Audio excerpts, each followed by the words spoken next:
Good evening and welcome to our Creative Writing Roundtable at the Sandwich Public Library. We're so glad that you're sharing your time with us this evening, and I'm very much looking forward to this session where we will be hearing from and engaging in dialogue with Dr. Julie Iromuanya, and she's a professor at the University of Chicago and an author, and we're very excited that she's given some time to us tonight, and we're looking forward to engaging in conversation with you. So thank you for being here.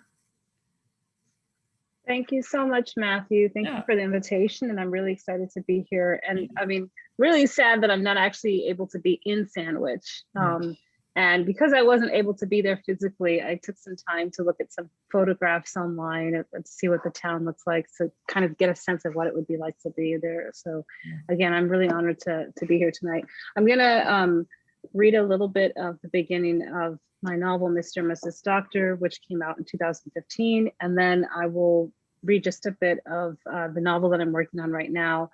And so hopefully we can have a conversation about writing and where stories come from. I guess I'll talk to you a little bit about the sources, and then maybe we can branch out from there. Okay. Excellent. So Mr. and Mrs. Doctor is a novel about a Nigerian immigrant couple in an arranged marriage, and a lie. The lie, I'll go ahead and tell you, the lie that's sort of at the center of this book is that Mr. Doctor, the Mr. Doctor of this couple, is actually not a doctor. So he has told everyone that he knows back home in Nigeria that he's a successful doctor in America, and his arranged marriage is predicated on that lie, and all of his relationships back home are also tied to that lie. But when his wife Ify comes to join him in America, that lie begins to unravel. When I was working on early drafts of this novel, I had a reader who kind of was really poking at the lie itself, and why, well, why does he lie about this? Why is it so important to him? Why does he kind of, because he really builds this whole world around this lie, and then when it starts to unravel, it's quite devastating for him as a character. And so there's one scene in the first chapter that I wrote that I think gives a sense of where this comes from, and how this deception is rooted to his sense of himself and his community, his family. And so I want to talk a little bit about that, and in some ways how beginning this story helps me to think about the next work that I'm working on right now. So this is from Mr. and Mrs. Doctor. Oh, and his name is Job. So Mr. Doctor is Job. After the funeral, when Job was going through his brother's things in the room they'd shared, he found the stethoscope again. Job fingered and played with it, listening to the sound for a long time, enthralled. His mother came in then and saw him on his knees with his dead brother's things scattered around him on the floor. She beat him, asking what he was thinking, playing with his brother's belongings. Samuel will be angry. Hurry, put it away, she had said, as if Samuel was among the living, as if he was still fighting for Biafra.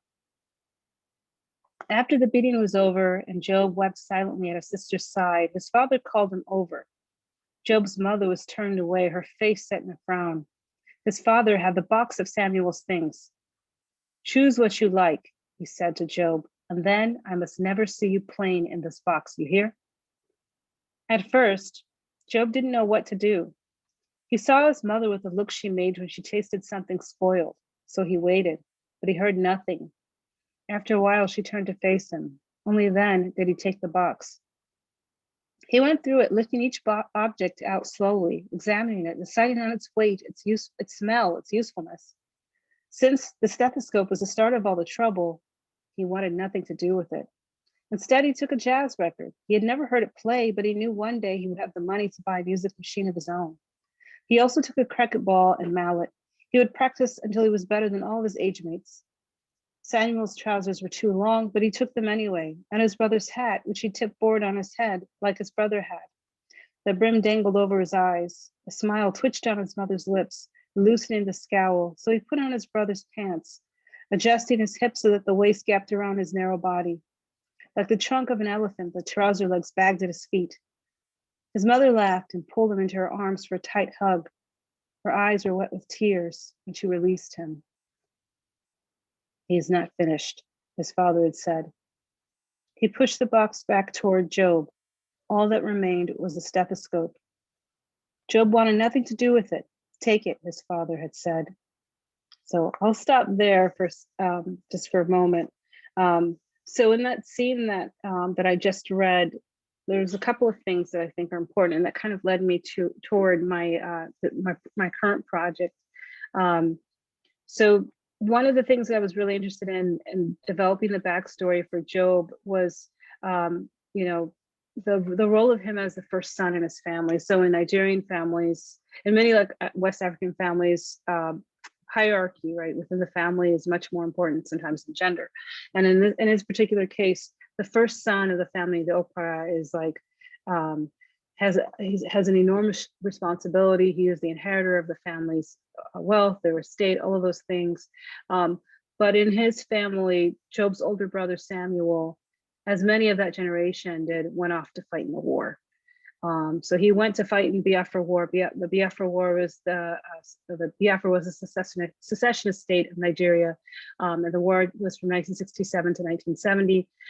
So Samuel, his brother, ends up dying in the war, and along with his death, all the hope and the dreams and the possibilities that come from the idea of seceding and beginning your own nation also went with him. And so his parents kind of erect him as a substitute, right? He takes the role of the first son now that his brother is gone.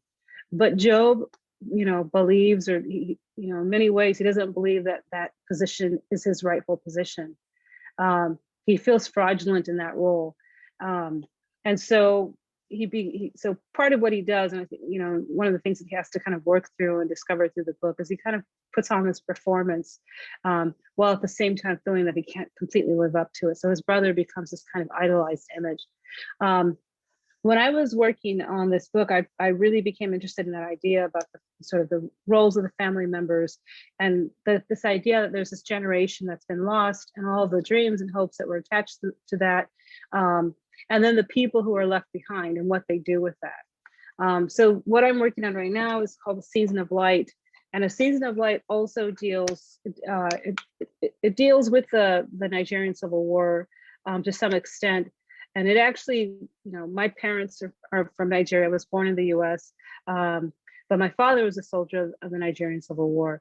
And as a child, I grew up knowing he had fought in the war, and I seen his scars from the war, but I didn't know anything more than that.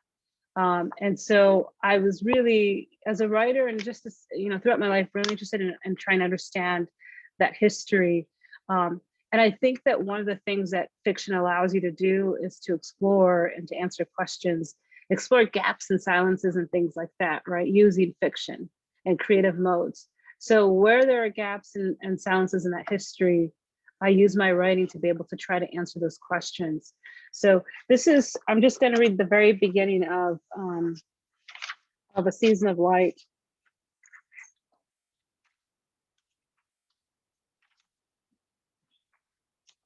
And I'll say A Season of Light follows each of the four members of this family. So Fidelis is the family patriarch, and it kind of moves from each family member to each family member. So this is the first chapter from his point of view. Everyone always said Mr. Caustic was a little cracked. Then one night, 276 schoolgirls were taken from the government secondary school in the town of Chibok in Borno State, Nigeria. And suddenly, everyone was saying the same thing about Fidelis Elorike. His dreams were a menace, but in daylight, he could be less afraid. To prove it, he would play act merriment, shrill laughter, song, dance at such a frenzied pitch that there was thrill and senility. By night, he would walk. Like all men, he'd been taught that girls are trouble. And for some, trouble is analogous with desire. And so, in a way, he did not quite blame the men for the attack. He blamed the girls, but not for their beauty or innocence or their just budded breasts. And the photographs, he looked past their uniformity, their youth, the dusk and navy cloth draped from head to toe, and into their faces. Each night as he walked, it was the complicated stillness of these nameless girls' expressions that haunted him. Looking at them, looking at him, in the photograph, on the television, on the websites, and finally, in his nightmares, It was like his past, his present, and his future had aligned, and here he was caught unawares in its flush light. When she saw the girls, his wife, Adobe, had wept, pulling their daughter, Amarachi, into her embrace. His son, Chidiewu, had only sighed. Fidelis walked.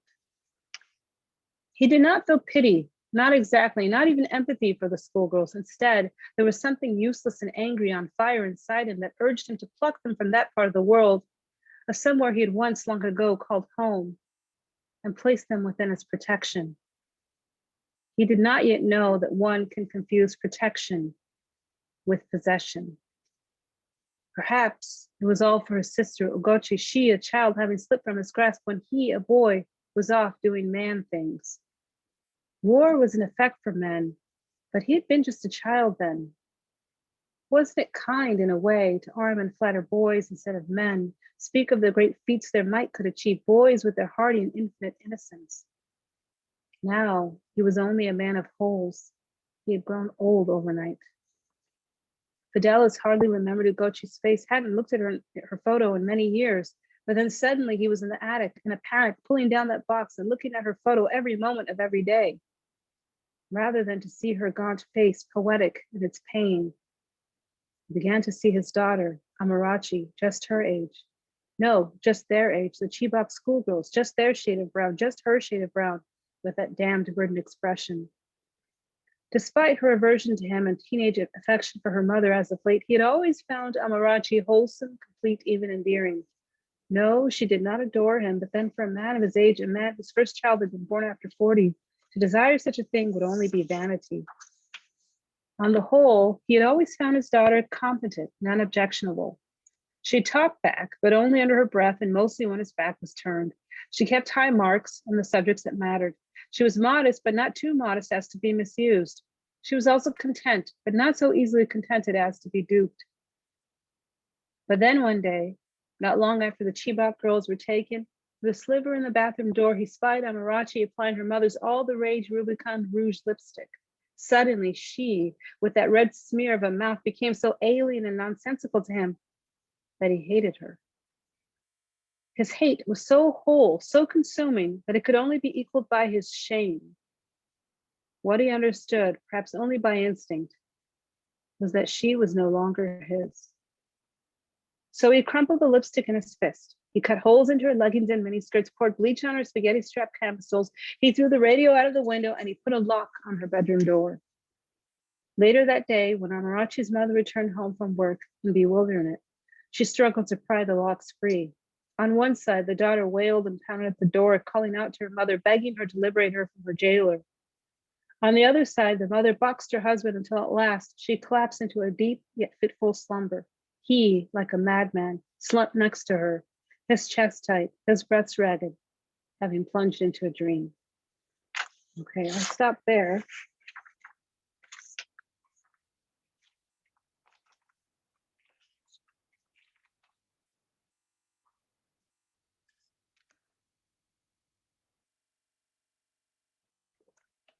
So as I said, a season of light follows the four members of a family, the Ewarike family, and it begins in this opening chapter with the kidnapping of the Chibok schoolgirls, and I'm sure you're familiar with that, happening in 2014, and many kidnappings have happened since then, of course.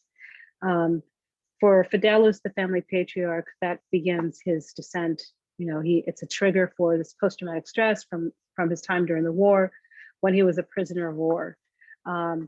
Once that happens, his attempt, he ends up locking his daughter up in an attempt to protect her from the fate that befell his sister. And I should say also his sister, one of the things that I get into a little bit more later in the book is that his sister so during the Biafra War, one of the weapons of war was starvation. So the Nigerian government created a blockade so that no food could be able to come into Nigeria or into Biafra. And so as a result of that, there was a huge campaign of starvation. And this was like probably one of the first kind of multimedia, like global multimedia instances was this, and you've probably seen this sort of the image of the starving child, right? that was in the Life magazine, and then we've seen many iterations of that since then. So one of the things that happened during that period was many different aid agencies would go to Nigeria, would go to Nigeria and then fly into Biafra under the coveted night in order to deliver aid, and obviously at great risk to themselves. They did this in order to deliver aid, but also to take the sickest, the most infirm children outside of the country and place them with foster families and different places, different kinds of Christian missions and things like that. Red Cross, French Red Cross, Swiss Red Cross, other organizations did this. But one of the things that I found during my research was that some of the children were not returned. Records were not kept very well, and obviously all of these things were done surreptitiously. So I was really interested in this idea of this lost generation, this generation of children who left, who were taken to other places, and many of them were young enough not to know who they were, where they came from, and so I was interested in exploring that, what that would mean for those left behind. So in a way, there are like two different kinds of wars that are happening. One is the war of the soldier, and Fidelis really represents that, and his efforts to deal with that trauma are part of his story. But the other is what happened to the people who were left behind and who were in the war zones. And so in many ways, that's the experience of his sister, Ugochi, who ends up disappearing. When he comes back from the war, it's one of the things that he questions is he did this for her, but she's no longer there. And so what does this mean to him after that loss? And of course, the wife, Adobe, who was also in Biafra at that time period. So their stories are part of, the histories of these stories are an important interwoven piece of the story. And then this kind of larger story about the generations that inherit these histories. So I was really interested in this kind of idea of intergenerational trauma and histories being passed from generation to generation.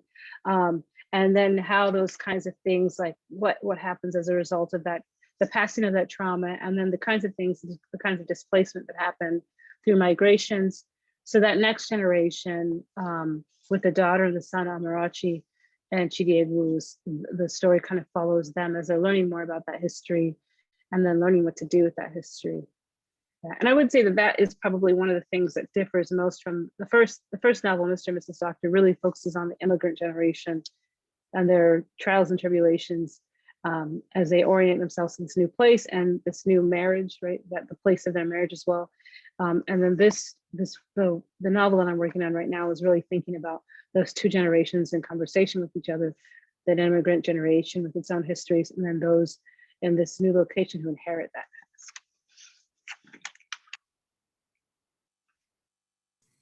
past. Thank you so much for sharing some of your books with us. That was a joy to hear you read those, and already am moved by those stories. So thank you so much. I see we have a couple folks with us tonight, and you are welcome as we start to engage in dialogue. You're welcome to unmute yourself and to ask whatever questions you would have of Dr. Iromuanya. But you can also send them in the chat if you would like to. You can send me a chat and I'll read those questions for you. I'm going to start by asking you a question, Dr. Iromuanya. Can you tell us, when you think of or hear creative writing, what kinds of writing come to your mind? Well, I think that's a big thing, because I think creative writing is writing fiction and stories. But I think it's even bigger than that now, right? Because like digital media has created all different kinds of ways of telling stories. So you have, my sister studied broadcast journalism, and she does blog writing and vlog writing. I have students who are really interested in like game theory, so they're writing video games and things like that. Obviously, the sort of traditional poetry, and all the kinds of different things that are happening with nonfiction as well, creative nonfiction, so autobiography and memoir and things like that. So I think of all those different kinds of things, and I think what's really lovely and exciting about creative writing is that it's this malleable space, so that all of these, it's a space that's malleable and conforms to all kinds of things. And so it creates and makes space for all those things. I mean, I think about this a lot in my own writing and also in my teaching, about finding ways for the space of that creative space to be able to encompass different aspects of my creativity.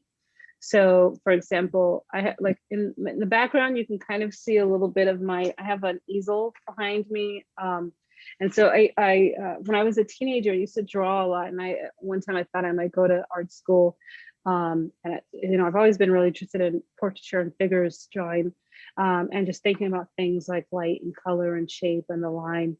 And so I think about ways to incorporate that into my writing, how that kind of visual acuity and sense can shape my sensibility as a creative writer. So that's one way of sort of thinking about the ways that creative writing can encompass different stories. But I mean, I'm always asking my students, like, what is it that interests you and what are you thinking about? And I have them do all these different kinds of exercises to kind of grapple with those things, and then find ways to create spaces for that in their work, whether it's like even some of the creative or, a scientific mind. What are creative ways to integrate that scientific mind into the writing that they're doing? Or if there's someone who's a musician, one of the ways to think about rhythm and sound and tone in the writing. So I think creative writing to me is this really big, amorphous, malleable space where there's room for so many things to inhabit. And I would also add, I mean, I think my sense of creative writing being really expansive and thinking about it in this larger sort of arts or aesthetic sense really came from going to like writing or artistic retreats, where I was like in conversation with and in commune with like visual artists, musicians, dancers, installation artists, like all these people who are doing really, really cool, very, very different things. And then I was really interested in the ways that sometimes we would have similar themes that we were exploring. Like, for example, I went to a conference one year where I met a group of other artists who were really interested in different themes of the African diaspora, but we all came at it from different angles. So one was a sculptor, another guy was an installation artist, and he was doing really, really interesting things. And like, it was really fascinating to hear like how we were all engaging with these themes and theories, but using our craft in very different ways to explore that, Yeah, that's fascinating. And even there at the beginning, you said that, for you, that's fiction. Like that's where you find yourself writing and kind of your passion. And one of the things you said before we started this discussion was that fiction allows you to explore gaps and silences. Share with us how you came to that realization and how that shapes the way you approach writing fiction. Sure. So I mentioned that one of the ways I was drawn into the project I'm working on right now is sort of exploring the gaps and silences in my father's story. I'll tell you the bigger story behind that. So I used to teach in the summers in Hong Kong, and Hong Kong is a really, really fascinating city, and all these buildings are built on the sides of these cliffs. So we would have to ride up these elevators, all these lifts, right, up 30 or 40 floors every day to get to our classes. And by the way, it's just beautiful, beautiful landscape. And I remember one time when I was riding up one of these elevators with a colleague, and we were with other people in this elevator, and somehow we ended up like falling into a conversation where we both realized that we had fathers who had fought in war. So his father fought in the Vietnam War, and my father fought in the Nigerian Civil War. And we both learned that our fathers had also been, they experienced this hardship, had also been wounded in different ways, but importantly that both of them didn't speak about their experiences. And that's like, I think that's something that's characteristic of that generation too. The sort of the kind of amnesia that follows us, and very much a mindset of grit, where you kind of move past and move on. And so that really stayed with me, is this idea of this kind of unique experience, but not that unique, right? Because it's an experience shared by people around the world. But then also the experience of the two of us being children of these fathers who didn't talk about these histories. And much of what we learned was from public record or from whispered stories and histories, things like that. And then the rest is imagination. So I think for me, fiction, where I draw a distinction between fiction and nonfiction, is that I don't know everything, and I'm okay with that. I think that the imagination is a space where I can be able to explore that and ask questions, ask deep, uncomfortable questions that perhaps someone couldn't answer. So sometimes there are things that are ineffable. You just can't speak about them. You can't be able to articulate them fully. Or even if you try, it doesn't completely do that thing justice. If you're in service to some idea of truth that is, really absolute. And so I think that fiction allows a space where you can really, explore possibilities and questions and answers and imagine different scenarios. So one of the things that I do in terms of the craft of what I'm working on right now, as I use dreams, speculation, visions, storytelling, so like folk tales. I allow my characters, I allow things from the past to happen in the present. And so fiction allows me the space to kind of move through all these different modes and different kinds of planes of time and existence. And I think that, so I think that all of that is really wonderful way of sort of using that space, that gap, and seeing that as a fruitful space rather than something that's empty or lost. Yeah, that's fascinating.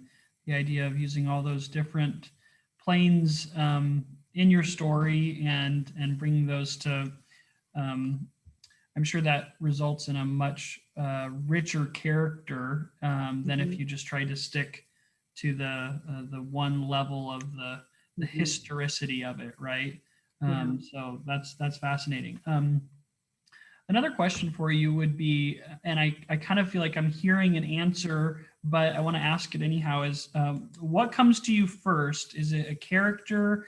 Is it a plot? Or is it a theme? Or is it none of those? So when you're writing, whether it's a novel or a short story, what tends to kind of come to you first? That's a great question. And I think it depends on the project. And I actually think it can sometimes come from different sources, but not all at the same time. With Mr. and Mrs. Doctor, the character Job came to me, like I was writing these character exercises as like an undergraduate, and this character Job was kind of a composite of a few different people that I knew. But it really wasn't a story at that point. They were just character sketches. And then later on, I wrote what became a version of the first chapter after a visit to Nigeria, where I had this other character who I ended up putting in the scene. But I think for me, the thing that I felt like, okay, there's something here, is the first line. It just came to me. And this is the first line. I'll read it so you can kind of see what I mean. Everything Job Owomanaya knew about sex, he learned from American pornography. So on their first unchaperoned meeting, Job rushed his new wife, and so on. So the first line was, everything Job Owomanaya knew about sex, he learned from American pornography. And then the so part is the part where I had to really think, okay, so what, so in some ways I'm answering your question, and there's a combined answer there, because character and conflict came to me at the same time, because it's well, who is this person who has this really corrupted sense of intimacy, right? How does he engage with the world? And then, I was also working on this novel as a part of my dissertation process. So I was working on my PhD at that time. And so I was also doing all of this reading about, reading about immigrant literature and sort of trying to think about the space of African immigrants, or rather the absence of African immigrants, because there wasn't really much written about African immigrant experiences at that time. And so out of this sort of intersection of those 2 points of looking for an answer to that question about why there's a gap here, right? The gap being that there isn't much written about African immigrant experiences. So why is that? And what can I add by, what am I adding by telling this story? And then 2, the kind of individual story of these individual characters, beginning with this character who has a very corrupted sense of intimacy that really came from, and it's his engagement with America. It's American pornography, right? So what does it say about his sense of America, right? That itself is also corrupted. So he's received this corrupted version of America. And it shaped his visions and ideas about what possibilities are available to him. And so then what does that mean then in terms of his relationships going forward and his sense of himself and his like relationship with the nation too? So from that line comes to you to the book being done and your hands are off of it, so to speak, how long is that from for that book in particular? How long was that process? Oh my goodness. It was a long, long process. And the reason why it's hard for me to say how long the process was is because, I mean, if we go back to when I started writing these character sketches as an undergraduate student, I was probably 18 or 19. And it was just kind of something that I fell into. And then I had like, you know, the possibilities of something that could be a short story, and then flash forward several years. And now I have what looks like a short story possibly. And then I'm in a workshop and I get asked all these questions about it that made me feel like this is a novel. So flash forward from that and to the earlier version that I have that became my creative dissertation, to working with my agent on it and then working with an editor. So that process probably covers maybe 15 or 20 years or something like that. So it was a long process. I'm hoping that the process isn't quite as long for what I'm working on right now. Yeah. That would not be a good thing. But yeah. But it is interesting because that long path, right? And it's not like a direct path, it's circuitous, and I'm working on other projects at the same time and changing as a person also, and having like different life circumstances and things like that. So I think all of those things also shape what becomes your work too. Yeah, yeah. I think that speaks to how long you spent, how much time you gave to being with these characters, mm-hmm. and I'm sure they were a very large and are a very large part of your life in those years. Yeah. So you mentioned there being a part of that workshop where they were asking you questions, and that's what kind of changed your thinking on whether it was a short story or a novel. Mm-hmm. And that was a question I had, was how do you know if what your idea is a short story or if it's something longer like a novella or a novel? Mm-hmm. From your experience, maybe what got you thinking differently about that? Yeah, no, that's a great question. I mean, so first of all, like I didn't know it was a novel for a very, very long time. And what happened in that workshop was they began to ask me questions. Some of them were like basic questions. So in an early iteration of the first chapter, when it was a story, it was like these lights were cutting in and out during this honeymoon. And the lights are cutting in and out, which is something that's quite common around the world in lots of places. In Nigeria, electricity shortages are something that are very common everyday kind of experience. So that was something that was happening, but it was something that like I sort of took for granted that my audience would understand and know.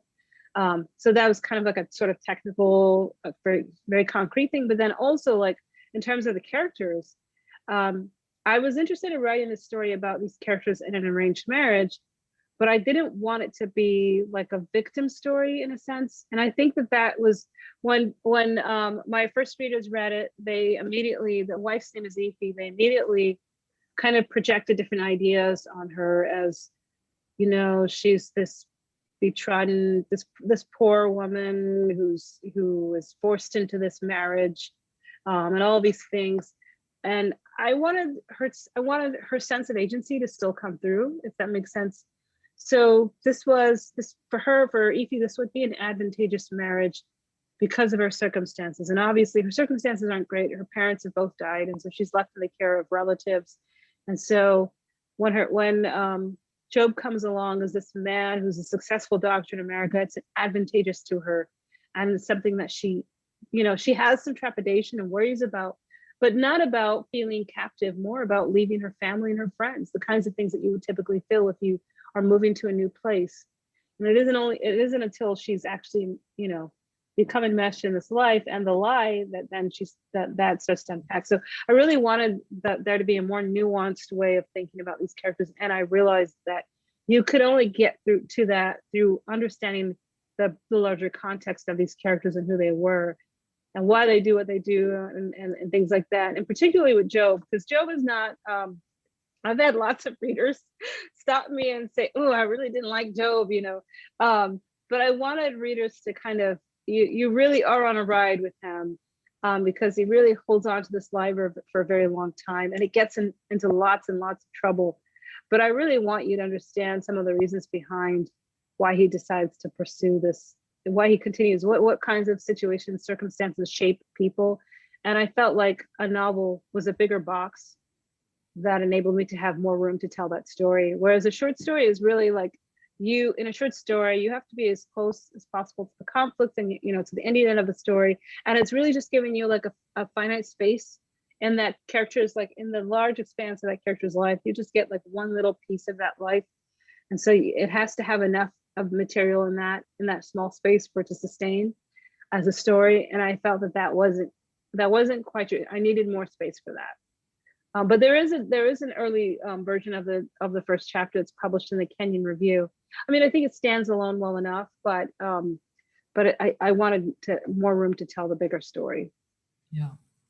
Oh, thank you for sharing that. That's very helpful in thinking about how we approach narrative writing, and kind of the process that it took you a while to discover what it was that wanted to be written, and that it has had a life in more than one iteration, and kind of being okay with that, and the long process that was. So you mentioned very briefly agents and editors. Do you have any words of wisdom on agents or editors for someone who's not published but hopes someday to be? What would you say about the necessity or lack thereof of an agent, and how do you go about assessing publishers and all that? Any thoughts? Yeah, so I think if you are obviously, if you're self-publishing, you don't need to go this route. Poets typically don't need to find agents. A lot of poets are have their first volumes published through contests. Short story writers as well usually do contests. With fiction writers, however, you really do need an agent if you want to be published with a house. For me, and I know this process is very different for different writers. Sometimes you can meet agents at conferences or workshops or things like that. And if you pitch your work to them and they get really excited about it, they might ask you to share some of your work. Some people write query letters. So you send out query letters once you get your work to a really good place and you feel comfortable with it being seen. You write a query letter that kind of summarizes what your story is about. It gives it a synopsis. And then it's a good idea to do some research on different agencies and kind of sense of what kinds of things that the agents are publishing. And if you kind of feel like your work is in line with what they're looking for, and then you send out and hope for a bite, What I did actually with my first novel was I sent out that first chapter, the excerpt, to literary journals. And when it was picked up by the Kenyon Review, I had many different agencies that contacted me. What I did was I put in the bio, this is the first chapter of my novel in progress, which actually hadn't been finished at that point. So it was kind of a risky endeavor. And so then I got some agencies that responded, some agents who said, oh, this is, send me the first 50 pages of your novel. And so I sent the first, I kind of cleaned up the first 50 pages to make sure it was really good and sent it. And some places said pass, and some places said, okay, send me another 50 pages. And so I was furiously writing to get the next 50 pages, really polished and pristine, and then sent that out. And that's kind of the process that it took until I ended up working with my agent. And then, I think that this is something that's changed in some ways. And it's a little bit, especially for our first book. I worked with my agent quite a bit on the novel before we sent it out, and then once it went out, then once you're under contract, you work with an editor. It's more often the case that you'll work with an agent before you send it, before it's seen by an editor. Whereas I think in the past, a lot of work was done a lot more of the work was done with the editor. So that's my sense of it. I think something else that's different now is like self-promotion is really a big thing. Like I've seen so many writers who've been incredibly savvy about how to use social media, Twitter and different blogs and things like that, and Instagram now also, to be able to get contracts basically by building a following, you know, a really eager and interested following. And then from there, getting a contract and being able to even negotiate certain things in their contracts based on the, you know, because these, you know, these editors are really interested, or these publishers are really interested in you know, in many cases of the marketability of this work, will it be able to sell? And so if you have a built-in platform already, that certainly helps with that. So you touched there on another question, which is doing your own rewriting. So you mentioned that you cleaned it up before you sent it off, but what does a rewrite look for you? How much in writing and rewriting is a scene changing totally, entirely? How much is on the, didn't make it into the book that first was going to be in it? What does rewriting look like for you? Yeah, so my revision process is in some ways tied to, like, I teach, and so I'm incredibly busy reading my students' writing throughout the year and doing my different kinds of academic service that I do, and also some of my research too. I have a research agenda as well. So for my writing, what I typically do is I will usually write a whole draft. And then I do this a lot. Most of this is done in the summers because that's when I have the most time for this. And I basically, when I go into a new draft, I take what I consider like the hot spots of the draft. So places where I think the writing is really good and interesting and rich and lively. Like there's this sense, I think there's this extra thing, which is the feeling of something being alive. Like when a story feels dead on arrival, like you already know where it's going. It's not interesting. It doesn't sparkle with interest, you know, it doesn't captivate or sparkle. And I think for me, when I'm looking at that initial draft, I'm looking at like, what are the moments where there's possibility here? And it doesn't even have to be fulfilled possibility. It just has to be the potential for it. Like there's an energy there. And the energy can come in different ways. It can come in the scene itself, the characters, the language, images, what have you. And then I take all of those and put them in a new file. And I write to them, through them, around them, from them, into a new draft. And I just like do that process again and again. I'm kind of in that process right now with A Season of Light, where I've like rewritten and moved things around quite a bit. And so it's a process that takes a long time, you know. Usually during the academic year, then I don't have nearly as much time to do that really heavy kind of rewrite. And so that's when I do like a lot more of the closer work, chapter to chapter, page to page, really thinking at the continuity of the story and like what's happening with the characters and does it make sense? And like in terms of the narrative pitches, you know, if this happens and this logically would make sense to happen next, or this is too logical, or this is too orderly and neat, what can I do? And so it does feel like you're fussing a lot when you're doing that kind of work, but I think it's really important work. So it just takes a lot longer. But I think it's that those two kind of processes, the kind of bigger kinds of revisions that involve pulling out those hot spots and writing through them and from them and to them, and then the kind of more closer kinds of revisions that involve looking more closely at the language, the images, the continuity, narrative, things like that. Absolutely.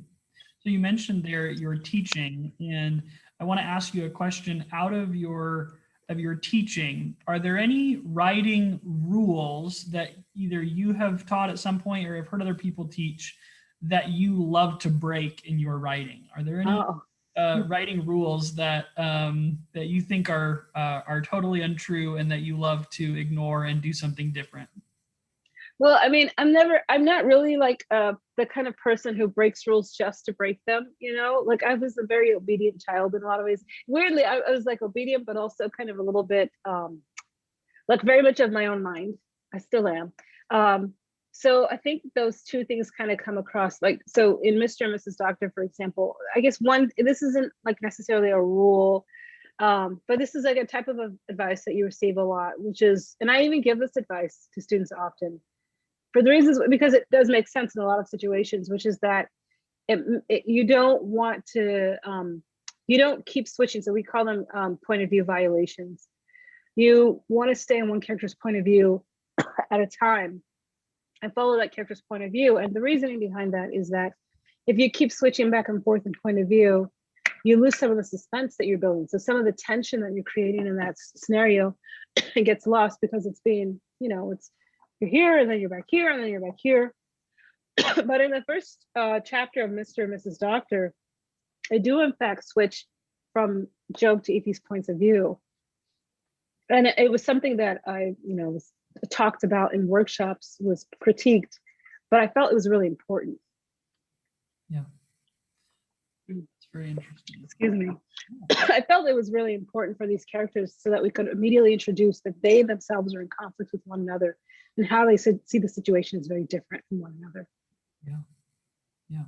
Excellent.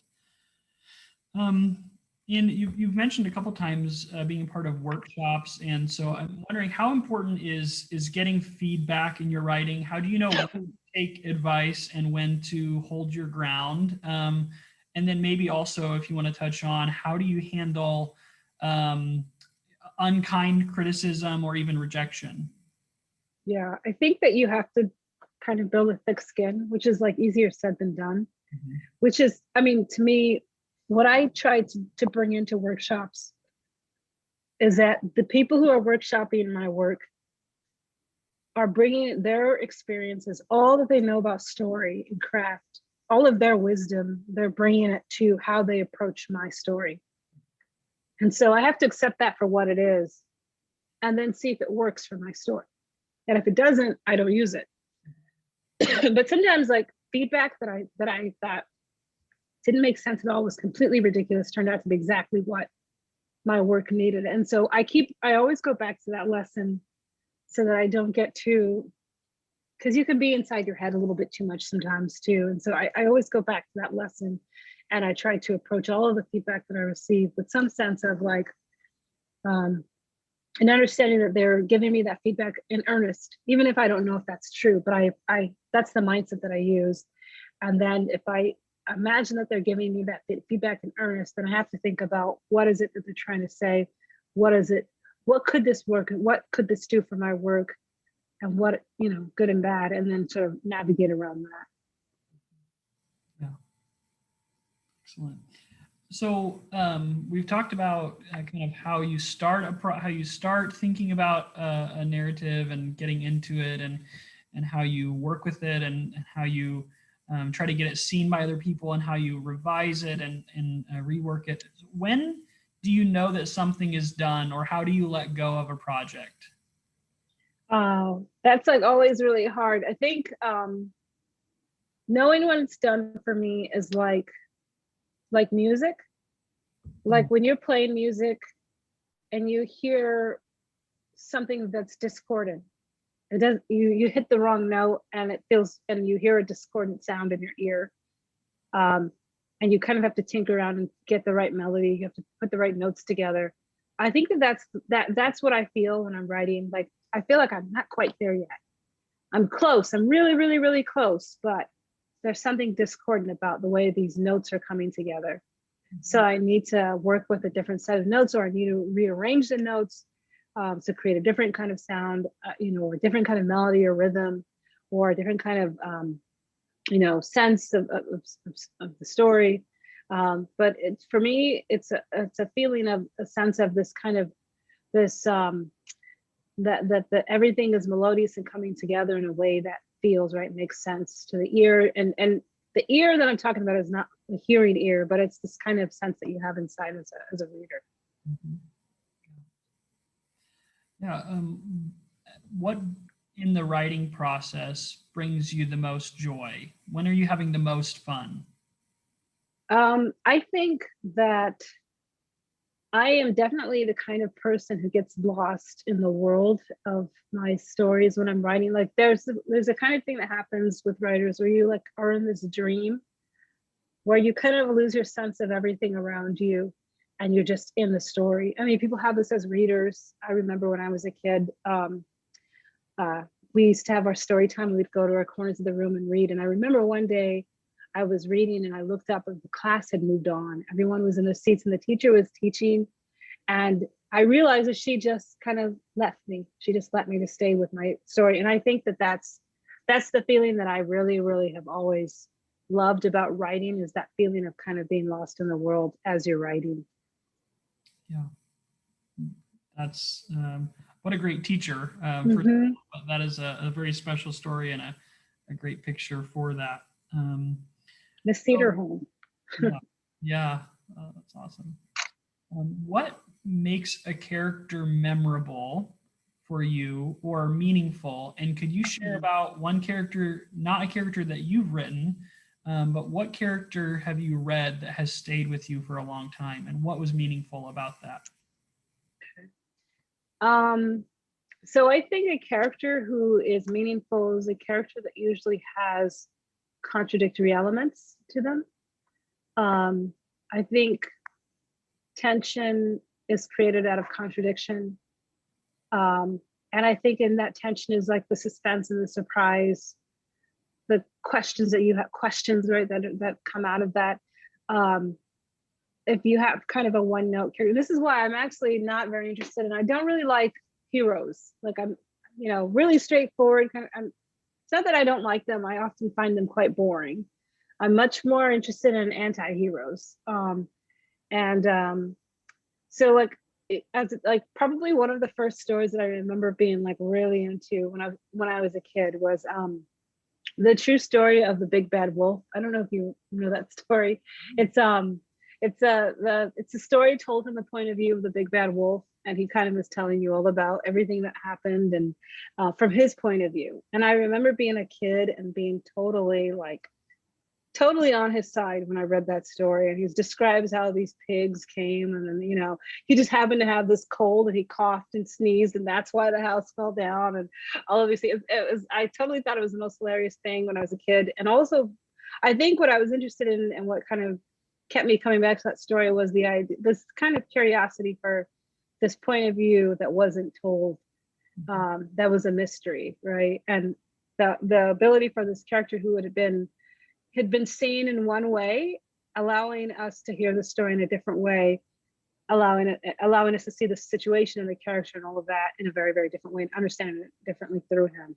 So other kinds of characters like that, I think, have always been really, really interesting to me as a reader. Yeah, that's wonderful. Well, since you've joined us here at the library, I have to ask you, my last question for you this evening is, what are you reading right now? Are you reading anything currently? And if so, what is it? Well, two things I'm reading right now. I'm reading The Round House by Louise Erdrich, which was, I think, a National Book Award winner a couple of years ago. So I'm reading that right now.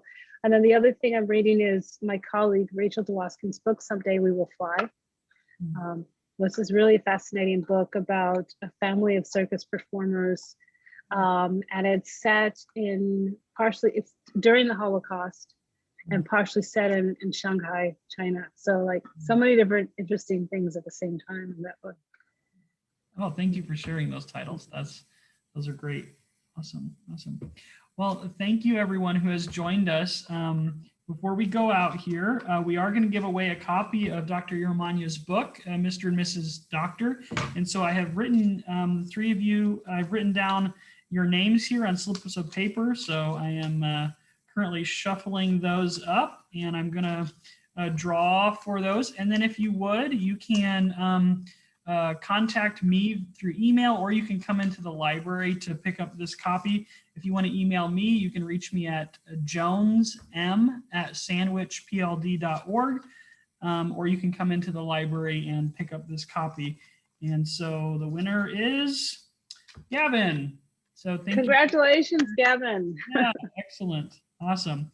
So feel free to email me, jonesm@sandwichpld.org, or stop in the library and let them know that you won a copy of Dr. Iromuanya's book at this program, and we'll make sure you get that. Dr. Iromuanya, thank you so much for giving your time to us this evening, for reading and sharing what you're currently writing, which is amazing that you were willing to share that with us, and for answering all of these questions and being an open book to us. We really appreciate it. Thank you so much for having me, Matthew. Thank you, Karen, Gavin, and Erica, also for being in this audience. I hope to meet some of you in the future. Take care, everyone. Absolutely, absolutely. And if you're looking for something else to do, I want to make you all aware that we have another program we have coming up at the end of the month. We will be hosting an engineer from NASA, and he's going to be coming on Tuesday, April 27th at 6:30 p.m. This will also be on Zoom, so you can be at home doing the dishes or in your PJs, and you can tune in that way. He'll share his story of how he came to NASA, what he did there as an engineer, and then he'll take your questions. So a great opportunity to hear a fascinating story of someone who has worked at NASA. So we'd invite you out on the 27th to join us then. But in the meantime, thank you everyone for being here this evening, and we'll look forward to seeing you all soon. And I'll say keep on reading. Have a good night. Bye-bye.